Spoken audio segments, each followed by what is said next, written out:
ओम श्रीकृष्णाय परमात्मने नमः। अथ चतुर्थोऽध्यायः ज्ञानयोगः। श्रीभगवानुवाच इमं विवस्वते योगं प्रोक्तवानहमव्ययं व्यवस्वान्मनवे प्राह मनुरिक्ष्वाकवे ब्रवीत्। एवं परम्परा प्राप्तम् इमं राजर्षयो विदुः सकालेने हमहता योगो नष्टः परन्तप। स एवायं मयतेद्या योगः प्रोक्तः पुरातनः। भक्तोऽसि मे सखा चेति रहस्यं ह्येतदुत्तमम्।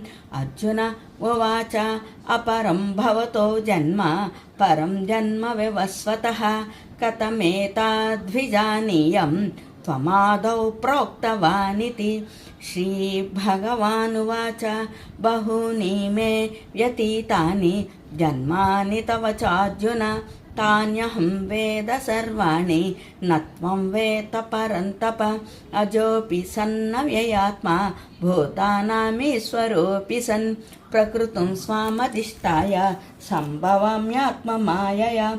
यदा यदा हि धर्मस्य ग्लानिर्भवति भारत अभ्युत्थानमधर्मस्य तदात्मानं सृजाम्यहम्। परित्राणाय साधूनां विनाशाय च दुष्कृतां धर्म संस्थापनार्थाय संभवामि युगे युगे। जन्म कर्म च मे दिव्यम् एवं यो वेत्ति तत्त्वतः। त्यक्त्वा देहं पुनर्जन्म नैति मामेति सोऽर्जुन। वीतरागभयक्रोधः मन्मया ममुपाश्रितः बहवो ज्ञानतपसा पूतमद्भावमागताः। ये यथा मां प्रपद्यन्ते तांस्तथैव भजाम्यहं। मम वर्त्मानुवर्तन्ते मनुष्याः पार्थ सर्वशः। काङ्क्षन्तः कर्मणां सिद्धिं यजन्त इह देवताः। क्षिप्रं हि मानुषे लोके सिद्धिर्भवति कर्मजा। चातुर्वर्ण्यं मया सृष्टं गुणकर्म विभागशः। तस्य कर्तारमपि मां विद्या कर्तारमव्ययम्। न मामि कर्माणि लिम्पन्ति न मे कर्मफले स्पृहा। इति मां योऽभिजानाति कर्मभिर्न स बध्यते। एवं ज्ञात्वा कृतं कर्म पूर्वैरपि मुमुक्षुभिः कुरु कर्मैव तस्मात् त्वां पूर्वतरं कृतं। किं कर्म किमकर्मेति कवयोऽप्यत्र मोहिताः। तत्ते कर्म प्रवक्ष्यामि यज्ञत्वा मोक्षसे शुभात्। कर्मणो ह्यपि बोद्धव्यं च विकर्मणः।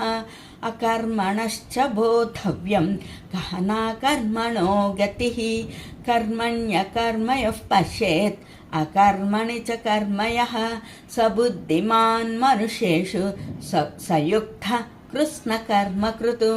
यस्य सर्वे समारम्भाः कामसङ्कल्पवर्जिताः ज्ञानाग्निदग्धकर्माणं तमाहुः पण्डितं बुधाः।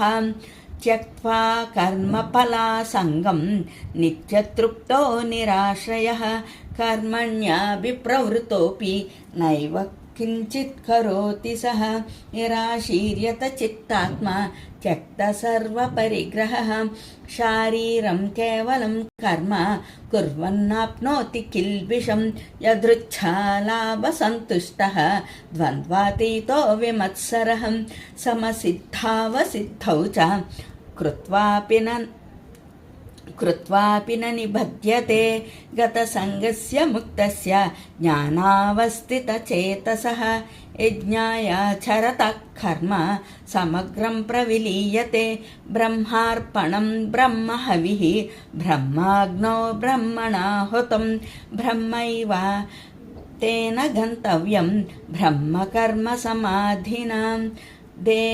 दैवमेवापरे यज्ञं योगिनः पर्युपासते ब्रह्माज्ञावपरे यज्ञं यज्ञेनैवोपजुह्वति